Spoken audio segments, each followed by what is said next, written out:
una vez que has establecido el paciente de insuficiencia respiratoria, ¿no? Por esta y esta razón, tenemos que revisar la fisiopatología de estas.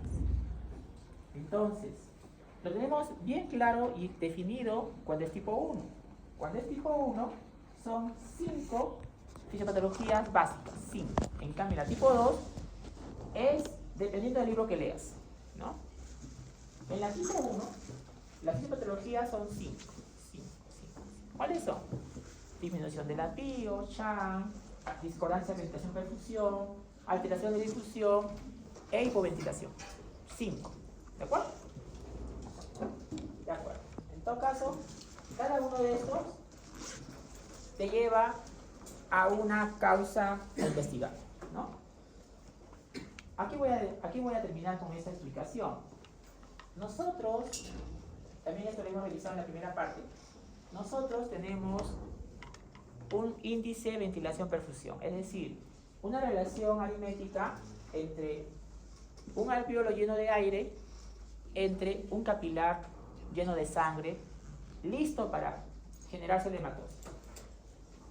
Idealmente debe haber uno de oxígeno de ventilación y uno de sangre capilar venosa para intercambio gaseoso.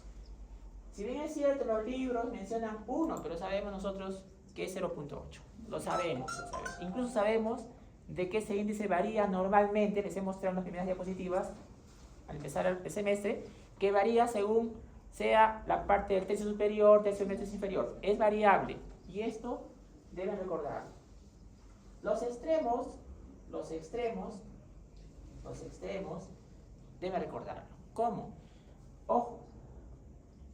Cuando vemos aisladamente ventilación y perfusión solitos, es mejor, es mayor en las bases que en los vértices. Cuando lo vemos solitos.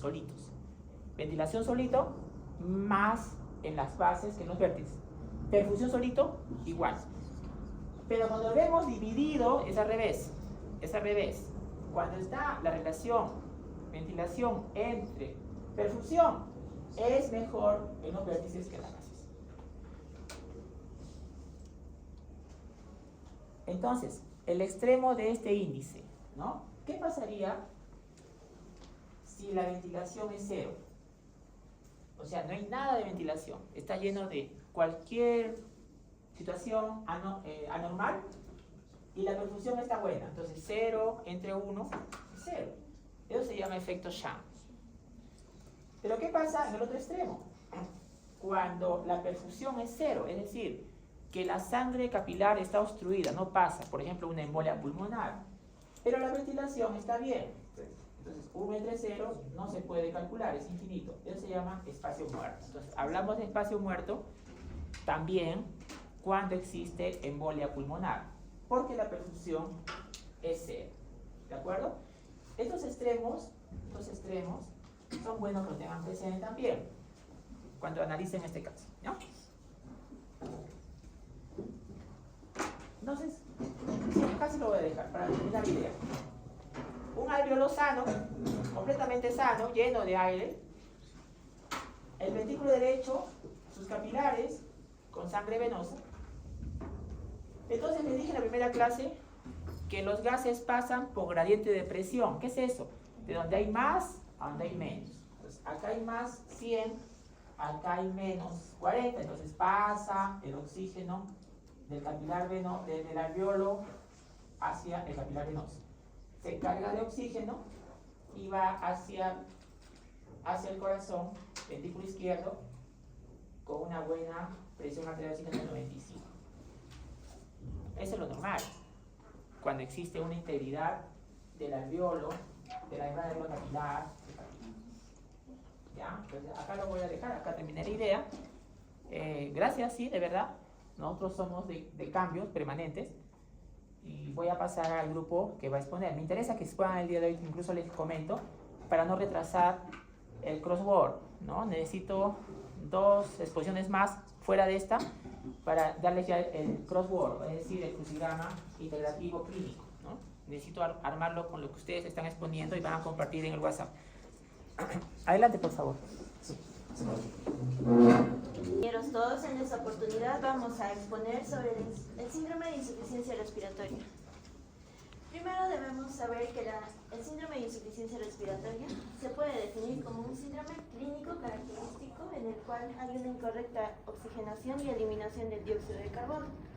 También se puede decir que viene a ser una incapacidad del aparato respiratorio para poder cumplir con su función principal, que es lograr el intercambio gaseoso entre el aire inspirado y la sangre venosa. Pero desde un punto de vista gasométrico, principalmente es la disminución por debajo de los 60 milímetros de mercurio de la presión parcial de oxígeno, donde la presión parcial de dióxido de carbono puede estar aumentado, disminuido o normal. También debemos asociar que la insuficiencia respiratoria viene a ser una alteración en el intercambio gaseoso, ya sea en la ventilación, en la difusión, perfusión, en la relación entre la ventilación y la perfusión, transporte de oxígeno o de los gases y la captación de este. Por otro lado, ¿cómo vamos a evaluar la insuficiencia respiratoria? Primero, por la gasometría arterial, por medio de la análisis de gases arteriales, que es el AGA, en el cual nos van a arrojar diferentes valores, principalmente lo que es la presión parcial de oxígeno, donde sus valores normales están entre 80 a 100 milímetros de mercurio, y la presión parcial de dióxido de carbono de entre 35 a 45 milímetros de mercurio, el pH de 7,35 a 7,45, la saturación de oxígeno del 95 a 100%, y el bicarbonato de 22 a 26 equivalentes por litro. Por otro lado, tenemos que evaluar también lo que es la fracción inspiratoria de oxígeno, lo cual normal a ambiente es de 0,21. También la diferencia al duelo arterial de oxígeno, que por lo principal es de 5 a 15, pero en personas jóvenes suele estar disminuido o debajo de los 15 milímetros de mercurio, y en personas adultas puede llegar incluso a 30. También la relación entre la presión de oxígeno y la fracción inspiratoria de oxígeno, que es el PAFI, que puede estar entre 300 a 450. Pero lo normal es que esté mayor a 300. También podemos evaluarlo mediante la oximetría del pulso. Este suele ser un método no invasivo en el cual se va a utilizar un pulsioxímetro para evaluar la saturación, en el cual se va a medir la luz que va a ser absorbida por la hemoglobina. Debemos recordar que en este caso la saturación de oxígeno está directamente relacionada con la presión parcial de oxígeno, o es dependiente de esta. Podemos relacionarlo de esta manera, en el cual cuando tenemos valores entre 80 a 60 milímetros de mercurio en la presión de oxígeno, representa una hipoxemia, y en el caso de la saturación del 95 al 90. Cuando está por debajo de los 60 milímetros de mercurio viene a presentarse ya lo que es una insuficiencia respiratoria, y en el caso de la saturación por debajo de los 90. Según la clasificación vamos a tenerlos por el tipo de instauración, que puede ser aguda, crónica o crónica agudizada, según los parámetros gasométricos, el tipo 1, tipo 2, tipo 3, 4 y 5. Donde los tipos 3 y 4 son relacionados con los cuidados intensivos, y según la severidad, en cuanto a lo que es el PAFI, puede ser leve, moderado o severo. Cuando este es leve, de 300 a 201, de moderada a 200 a 101 y menores a 100 es severo. Según la clasificación por el tiempo de instauración, tenemos una insuficiencia respiratoria aguda, en el cual viene a ser una injuria aguda, en el cual se realiza dentro de horas o días. El pH por lo general es anormal, puede estar aumentado o disminuido, no hay mecanismos compensatorios y hay una mala tolerancia. En el caso de la insuficiencia respiratoria crónica, viene a ser una injuria progresiva, en el cual va a haber una disfunción progresiva del intercambio gaseoso. Pueden haber o se va a desarrollar entre meses o años. En este caso van a haber mecanismos compensatorios, por tanto el pH puede estar normal. Algunos de los mecanismos compensatorios pueden ser el aumento de la ventilación alveolar, la poliglobula, absorción de bicarbonato, aumento del gasto cardíaco, vasoconstricción, entre otros. Y en el caso de la insuficiencia respiratoria crónica agudizada, viene a ser básicamente la crónica cuando ya hay una alteración en el cual puede ser tanto hipoxémica como hipercápnica, que necesita atención inmediata. Y en cuanto a los parámetros gasométricos, tenemos el tipo 1, que viene a ser cuando la presión parcial de oxígeno es menor a 60 milímetros de mercurio, donde la presión de dióxido de carbono puede estar normal o bajo. En este caso, la gradiente alveolar arterial de oxígeno está aumentada y el pH puede estar normal. En el tipo 2, que también se le denomina hipercápnica, en este caso la presión parcial de oxígeno puede estar entre 80 a 60 milímetros de mercurio, la presión de dióxido de carbono es mayor a los 45 milímetros de mercurio y la gradiente alveolar arterial está normal y el pH está disminuido por debajo de los 7,35. El tipo 5 es o mixta, es una combinación entre la hipoxémica y la hipercápnica. También tenemos el tipo 3 y tipo 4, los cuales son en base a cuidados intensivos. Básicamente en el tipo 3 vamos a presentar lo que es la atelectasia y en el tipo 4 se relaciona con una presión parcial de oxígeno menor a 40 milímetros de mercurio y se relaciona con una hipoxemia severa y shock. Para empezar ya a definir lo que es fisiopatológicamente, tenemos que recordar que la gradiente alveolar arterial viene a ser la diferencia entre la presión alveolar y la presión de los vasos sanguíneos. En este caso vamos a ver que para obtener la presión parcial de oxígeno, esa la vamos a obtener por medio de los gases del agua, de la gasometría arterial, pero el caso de la presión alveolar se obtiene mediante la siguiente fórmula, en el cual viene a ser la multiplicación del FiO2 por la presión barométrica menos la presión parcial de vapor de agua en el aire inspirado, todo ello menos la división entre la presión parcial de dióxido de carbono sobre el cociente respiratorio. El valor de este suele estar entre 5 a 15 milímetros de mercurio. También debemos recordar que tanto hipoxia como hipoxémica o hipoxemia es diferente, ya que la hipoxia se relaciona con aquella disminución de suministro de oxígeno hacia los tejidos. En cambio, la hipoxemia viene a ser una baja concentración de oxígeno en la sangre. De acuerdo a la hipoxia tenemos 4 tipos, la cual la insuficiencia respiratoria está dentro de la hipoxia hipoxémica. Bien, dentro de los mecanismos fisiopatológicos de la hipoxia hipoxémica tenemos tanto factores intrapulmonares como extrapulmonares. Los intrapulmonares están relacionados con la alteración en la difusión al hielo capilar del oxígeno, el efecto Schoen, el desequilibrio entre la ventilación y la perfusión, y los factores extrapulmonares con la disminución del FiO2, hipoventilación y disminución del gasto cardíaco. En este caso, no lo vamos a mencionar. Uno de los mecanismos fisiopatológicos de la hipoxia hipoxémica viene a ser la hipoventilación alveolar. Lo vamos a tener en casos en los cuales tengamos patologías relacionadas con musculares, patologías de la pared torácica, neurológicas, incluso alteraciones en las vías aéreas superiores como pulmonares.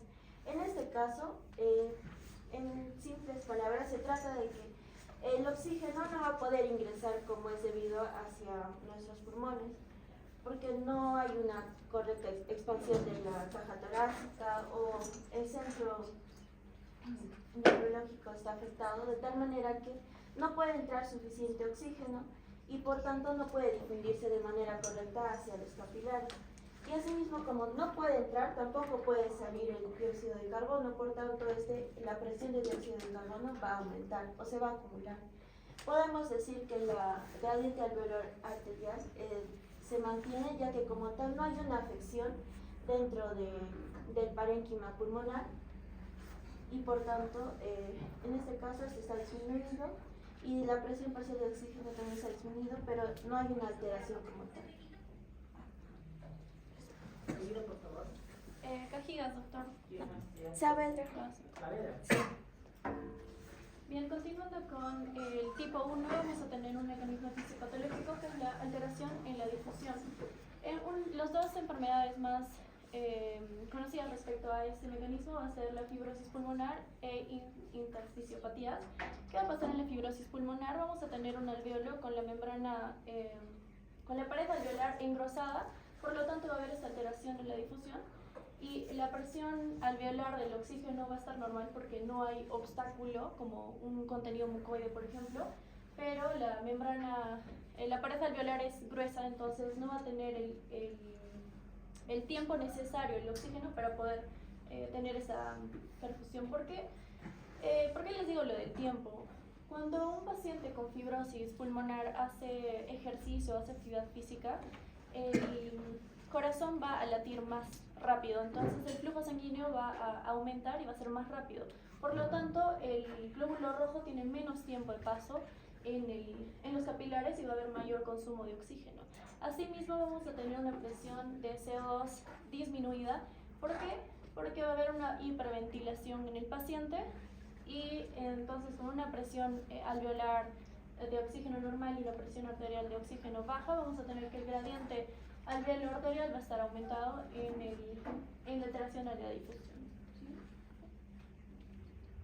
En el efecto de shunt de derecha a izquierda o cortocircuito vamos a tener que es cuando pasa sangre venosa hacia un extremo arterial cuando no ha habido un intercambio gaseoso. Esto se puede dar, por ejemplo, en cardiopatías congénitas, como es la tetralogía de Fallot, que en la tetralogía de Fallot encontramos una comunicación interventricular, entonces va a pasar sangre del ventrículo derecho hacia el ventrículo izquierdo, donde debería haber solamente sangre arterial, y por eso se ocasiona un shunt. Asimismo, cuando el alveolo va a tener contenido, ya sea mucoide, sanguíneo, de líquido, etcétera, o de pus, por ejemplo en abscesos pulmonares, en una neumonía, en un edema agudo del pulmón o en hemorragias pulmonares, va a haber una adecuada presión alveolar normal del oxígeno porque va a pasar. Sin embargo, el oxígeno no va a poder llegar al capilar justamente por esta obstrucción que hay en el moco, etc. Y también va a haber una presión de CO2 disminuida porque va a haber hiperventilación. Entonces, con una presión alveolar de oxígeno normal y una presión arterial de oxígeno disminuida, vamos a tener que el gradiente se aumenta. Siguiente, por favor. En el desequilibrio entre la ventilación y la perfusión, vamos a encontrar, aquí tenemos un alveolo normal que tiene adecuada ventilación y adecuada perfusión. Cuando hacemos este equilibrio nos tiene que salir 0.8 a 1, que es lo normal. Vemos que no hay como obstrucciones como en el alveolo de acá. En este alveolo vamos a encontrar contenido mucoide, que pasaría por ejemplo en una neumonía o en un edema agudo de pulmón. Esto hace que no pueda haber ventilación, por lo tanto el shunt, va a ocurrir un efecto shunt porque no hay ventilación, pero sí hay perfusión, no encontramos un émbolo, por ejemplo. Y en el alveolo de aquí encontramos que va a haber un espacio muerto porque la relación de ventilación-perfusión va a ser infinito. ¿Por qué? Porque en este caso hay adecuada ventilación, como vemos no hay una obstrucción mucoide o de contenido, pero no hay adecuada perfusión porque hay un émbolo o hay un trombo que obstaculiza justamente esto. Entonces esto va a pasar en tromboembolismo pulmonar. En ambos casos se va a dar que el gradiente va a aumentar porque tenemos una presión alveolar de oxígeno normal y una presión arterial de oxígeno disminuida con PCO2 aumentado, disminuido o normal. ¿Cuándo decimos que el PCO2 está aumentado? Cuando, por ejemplo, en un paciente con tromboembolismo pulmonar que es grave y que no ha sido o no ha estado recibiendo anticoagulantes, va a tener una hipoventilación, por lo tanto va a aumentar el PCO2. En cambio, en un paciente que tiene disnea, va a bajar el PCO2 porque va a tener hiperventilación. Siguiente, por favor. Bien, en cuanto a la disminución del PO2, vamos a tener que esto pasa más en alturas, en incendios o en lugares cerrados. Aquí pasa cuando la presión alveolar de oxígeno baja, la presión arterial de oxígeno baja y también el PCO2. Por lo tanto, vamos a encontrar que el gradiente se va a mantener. Siguiente, por favor. Entonces tenemos un poco un cuadro de resumen sobre todos estos mecanismos fisiopatológicos de insuficiencia respiratoria de tipo 1. Vamos a tener en todos la presión de oxígeno bajo, la PCO2 va a estar alta solo en la hipoventilación alveolar y puede estar alta, baja o normal en el desequilibrio de ventilación-perfusión, por lo que les menciono. El gradiente está alto en la alteración de difusión, shunt y desequilibrio de ventilación-perfusión. Y van a tener todos respuesta a la administración de oxígeno, menos el shunt, o va a tener una escasa respuesta a esto. Ya, Cajigas. Cajigas, doctor. Ya, ahora hablando un poco sobre los mecanismos fisiopatológicos de la hipercapnia, recordando que tanto la insuficiencia respiratoria tipo 1 tenía que ver mucho en que si la hipercapnia iba a ser normocapnia o hipocapnia, mientras que la insuficiencia respiratoria tipo 2 tiene que ser necesariamente con hipercapnia. Ahora, ¿en qué mecanismo se puede dar? Primero hay que recordar de la fisiopatología como es, normal. Vas a encontrar más dióxido de carbono, lo van a ver los quimioreceptores, van a alertar al cuerpo y va a empezar a tener una alteración en la frecuencia y en la profundidad de la respiración, causando así la hiperventilación. Pero hay casos en los que no van a poder reaccionar de esta misma manera y va a causar la hipoventilación alveolar. En este caso se puede dar por una disminución del impulso respiratorio. Esto es más relacionado a la parte neurológica, que no va a poder como mandar las vías eferentes para que puedan realizar esta acción. Ejemplo como el SB, la inanición, entre otros. Otro, por ejemplo, como los trastornos neuromusculares, es que el cerebro ya va a empezar a funcionar, sin embargo no va a tener como un mecanismo, un objeto que va a empezar a realizar la hiperventilación. En este caso se puede ser como una miastenia gravis, una distrofia, entre otros. También puede haber un aumento del dióxido de carbono, pero por otros mecanismos, como en el caso del ejercicio y la sepsis, o también en el aumento del espacio muerto. Recordemos, el espacio muerto era el aire que iba a pasar y que no iba a ser hematosis. En este caso sería un embolismo pulmonar severo, un EPOC o un asma severo. Ya.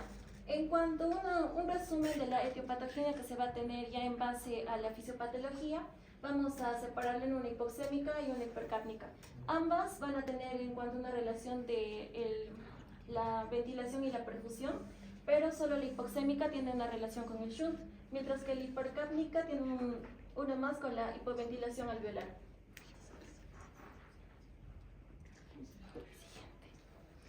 Ya. En cuanto a las manifestaciones clínicas que vamos a tener, van a ser casi parecidas, a diferencia, por ejemplo, de la hipoxemia, que vas a tener una disnea un poco más severa, y una hipercapnia que es un poco más moderada en el caso de esta disnea. A ver, vas a también tener cianosis, sudoración profusa, arritmias, hiperventilación, miotonías, hasta puede entrar en coma. Ya, en cuanto al examen físico, prácticamente el examen físico solo te va a dar la característica de que la persona no va a poder respirar o no está haciendo el mecanismo correcto.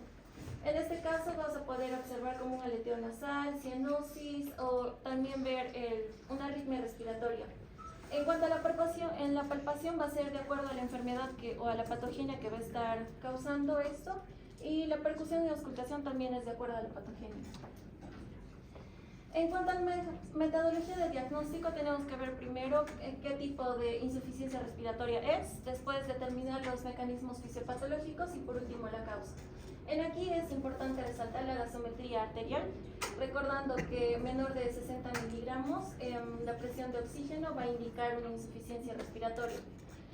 Resaltando también que tiene que ver mucho con la edad, ya que va a ser inversamente proporcional.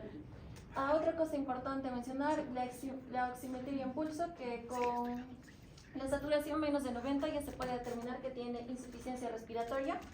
Y en cuestión de la PAFI, que cuando es menor a 300 indica una lesión pulmonar aguda y menor a 200 un síndrome de dificultad respiratoria. En cuanto a la metodología del diagnóstico, es importante ver la radiografía de tórax, pero es más a la parte de qué patogenia va a ser la que va a estar causando. Este es un cuadro resumen de todo lo que hemos hablado. Y este también. Arce. Ahora vamos a iniciar con la historia clínica, el caso clínico el cual se nos ha brindado. Nuestra paciente, sus datos de filiación, la anamnesis, su nombre va a tener las iniciales APQ. Esta va a ser una paciente en la cual la vamos a evaluar en lactoscopía con una edad aparente de 80 años, en la cual también en lactoscopía lo vamos a ver que tiene un estado aparentemente grave. Además de que se va a presentar con diferentes fases, con una fase pálida, una fase senil por la edad y una fase disneica. Además también se le va a encontrar en una posición de cúbito lateral derecho.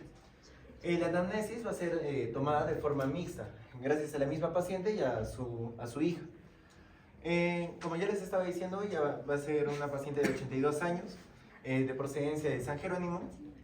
Su estado civil es viuda.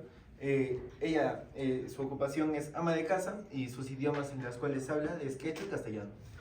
En la enfermedad actual vamos a tener en cuenta que la enfermedad por la cual ella acude al hospital va a tener un inicio de casi una semana. La forma de inicio va a ser insidiosa y el curso va a ser progresivo. Y entre los signos y síntomas en los cuales se la recibe la paciente en emergencia más importantes van a ser náuseas, vómitos, que es una bandera roja, soporosa, porque ella no estaba con un estado de conciencia completo, ya que no respondía a los estímulos mecánicos ni verbales, y la disnea, que también es una bandera roja. En la enfermedad actual vamos a tener que ella nos va a mencionar de que hace 5 años se le detecta una enfermedad renal crónica, en la cual se le va a tener que hacer una diálisis, la cual ella hace en una clínica particular, en la cual el 14 de septiembre ella va a realizarse la diálisis a la Clínica La Paz, en la cual se descompensa la paciente y se va a encontrar soporosa. No va a responder ni a los estímulos mecánicos ni a los verbales, por lo cual llaman a su hija para que pueda pasar a recogerla, y su hija, ya preocupada porque su madre no respondía básicamente toda la tarde, ella en la noche ya la lleva al hospital regional por emergencia, en donde su madre despierta y ya estaba en vigilia, pero su madre presentaba náuseas y había vomitado ya 2 veces, y también se le presentaban los cuadros de Disney. Y justamente por estos cuadros de Disney le colocan una cánula binasal para apoyarla con oxígeno. El día 30, el día 21, el día que es ingresada a Medicina B, la ingresan con los diagnósticos de neumonía adquirida en comunidad, con un derrame pleural, con una diabetes mellitus 2 que estaba en tratamiento, hipertensión arterial también en tratamiento, y su enfermedad renal crónica. En sus funciones biológicas que se le toma, vamos a tener que el apetito está disminuido, también la sed, el sueño está aumentado, ya que ella le da más sueño, pero no puede responder a los estímulos mecánicos. Sus deposiciones también están disminuidas y su orina también disminuida. En los hábitos nocivos, ella nos va a mencionar que el alcohol no lo toma, el té y el café sí lo toma frecuentemente, y ella cocina con leña hace 8 años. Tienes 3 minutos, así que vas a tener que priorizar lo que vas a decir. Ya. En el examen físico vamos a tener que la piel va a ser pálida, en los ojos van a ser brillantes, básicamente va a presentar una fascia tísica, en la cual al hacer el examen físico en tórax, en la inspección vamos a poder ver que tiene una ingurgitación yugular, pero no tiene desplazamiento de choque de punta. A la palpación no vamos a tener un frémito, en la percusión vamos a tener que tiene matidez, y en la auscultación vamos a ver que tiene los ruidos conservados. En la inspección respiratoria vamos a poder ver que no tiene tiraje, no usa músculos accesorios, pero sí tiene un dren de una toracocentesis que se le realizó en emergencia. También vamos a ver que en la palpación, la amplexación de las bases en la base derecha va a estar disminuido, así también como la vibración vocal. En la percusión vamos a ver que solo va a tener matidez en los 2/3 inferiores del hemitórax derecho, evidenciando el derrame pleural que tiene. En la auscultación solo va a presentar un murmullo vesicular en el tercio superior. Ya, en algunos exámenes complementarios que se le toman al paciente vamos a tener que en el AGA se va a evidenciar la insuficiencia respiratoria aguda hipoxémica justamente por la presión de oxígeno menor a 60. Y también se va a mandar a microbiología el líquido pleural del cual fue extraído en la toracocentesis, en la cual le van a detectar que tiene BK positivo. También vamos a ver que en el perfil hepático va a presentar hipoalbuminemia. En el hemograma que se le toma el día que ingresa a emergencia vamos a ver que tiene hemoglobina 10, lo cual nos da una anemia leve, pero esta es normocítica, ya que su masa corpuscular media está en los valores normocíticos. Y en la enfermedad renal vamos a tener que la creatinina está muy elevada, con un valor de 5,47. Beja. Para la radiografía de tórax vamos a ver el derrame pleural, sobre todo en el pulmón derecho. Eso va a acumular por gravedad en la parte inferior. También vamos a ver consolidaciones que van a ser justificación para después vamos a ver el síndrome exudativo. También tenemos el aumento de la sileta cardíaca, esto asociado a una valvulopatía. Y en la ecografía vamos a ver unos 722 cc que van a decir que hay un derrame pleural porque va a estar libre en el espacio pleural. En el ecodoppler vamos a ver insuficiencia mitral, básicamente porque va a haber hipertrofia del ventrículo izquierdo. También vamos a ver la regurgitación que tiene y esto va a generar mayor presión en la aurícula izquierda y también congestión pulmonar. Y el FEBI va a estar conservado porque va a ser compensado. En las escalas vamos a tener la de Frey para fragilidad, donde vamos a tener 5, es decir, una probable fragilidad. Y en el de Bartel, que básicamente es una dependencia total, ya que puntúa con 10. Menor a 20 es dependencia total. Ya. En los síndromes, tenemos 10 síndromes. Vamos a empezar con el derrame pleural. Primero, este se va a justificar por todos estos aspectos. La disnea, el antecedente de TBC, que también es con el exudado, la ampliación disminuida, la vibración vocal disminuida, murmullo vesicular disminuida, matidez, y todo esto también corroborado por la radiografía de tórax. Y 650 mililitros amarillo citrino, que va a justificar la TBC, que es exudado también. En la insuficiencia respiratoria tipo 1, que básicamente es por hipoxemia. Esto lo justificamos con el AGA, con valores menos de 60 de presión parcial de oxígeno, con la disnea, con el suministro de oxígeno que es hipoxia, y la enfermedad renal crónica. En el síndrome de condensación exudativa vamos a tener que está más que nada por la disminución de aplexación, de matidez y neutrofilia como respuesta a la inflamación exudativa del pulmón. Y la radiografía que ya vimos con patrón algodonoso por la neumonía que probablemente pueda tener. Y la cardiopatía valvular, que básicamente tenemos en el ecocardiograma, que va a tener insuficiencia mitral, no tiene soplos, por eso es considerado una moderada incluso leve. Va a generar disnea porque va a tener una congestión pulmonar, ingurgitación yugular por insuficiencia cardíaca, crepitantes por condensación y la hipertrofia del ventrículo izquierdo como mecanismo compensatorio. La anemia leve, que básicamente está asociado a factores de riesgo, como diabetes mellitus, la falla renal, las fascias que pudimos ver de la paciente que fue pálida y el volumen corpuscular que fue normocítico. Luego tenemos la congestión pulmonar, donde básicamente esta se ve más por lo que es la hipertensión y la diabetes, que son factores de riesgo. También los criterios de insuficiencia cardíaca de Framingham, la hipertrofia cardíaca, la insuficiencia mitral moderada que vimos y el FEBI normal como método compensatorio. La enfermedad renal crónica se podría descartar de por sí porque ya es antecedente de la paciente, pero aquí tenemos otros aspectos que pueden justificarla o darle mayor justificación. Aquí los criterios que ya vimos, los scores, que básicamente es una dependencia total y una fragilidad probable, y una hipoalbuminemia por el perfil hepático, el derrame pleural, la disminución que se disminuyó por condensación exudativa, y la hipertensión arterial también, que está relacionada a estos aspectos, como el síndrome de condensación exudativa, la enfermedad renal crónica, sobre todo por trastornos hidrosalinos que van a alterar y van a retener agua y sodio por el sistema renina-aldosterona-angiotensina. Ya. Ahora vamos a explicar rápidamente la malla. En realidad tenemos 10 síndromes. Ya. El primer síndrome del cual vamos a empezar a desglosarlo va a ser la enfermedad renal crónica, el cual es el antecedente, uno de los antecedentes más importantes de nuestro paciente. Gracias a esta enfermedad renal crónica se va a dar una retención hidrosalina, por lo cual va a aumentarse los líquidos y los electrolitos en el espacio intravascular, lo cual nos va a dar va a ser un indicio para derrame pleural. A su vez, también como hay un aumento de presión intravascular en la circulación menor, también va a ser se va a dar el síndrome de condensación exudativa. A su vez, la enfermedad renal crónica nos va a dar una hipoalbuminemia, ya que al tener la enfermedad renal crónica, la hipoalbuminemia la albúmina la vamos a estar eliminando en la orina y no va a ser filtrada.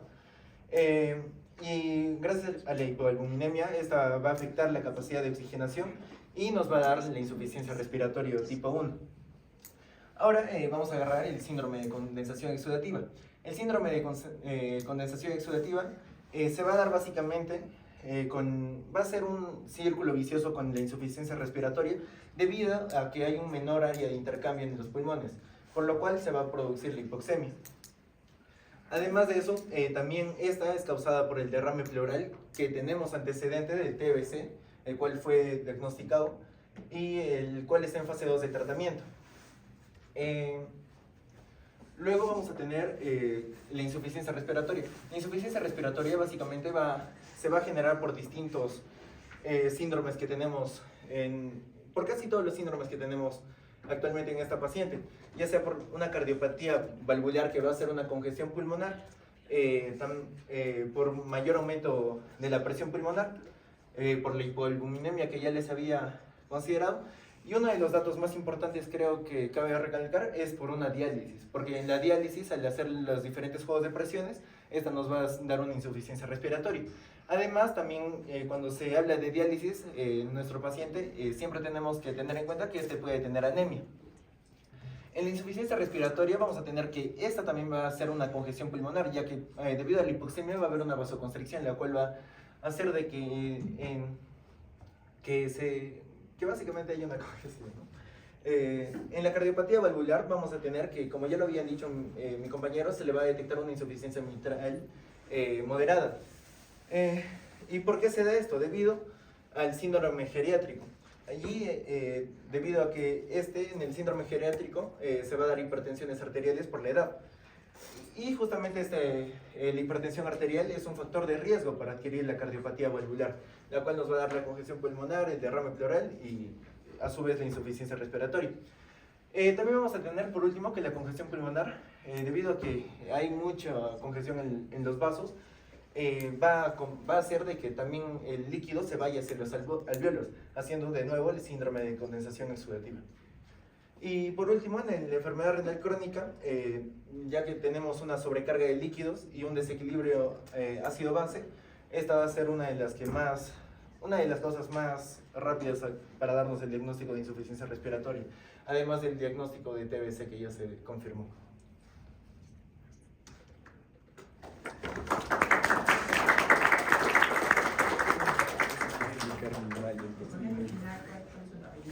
Calderón, doctor.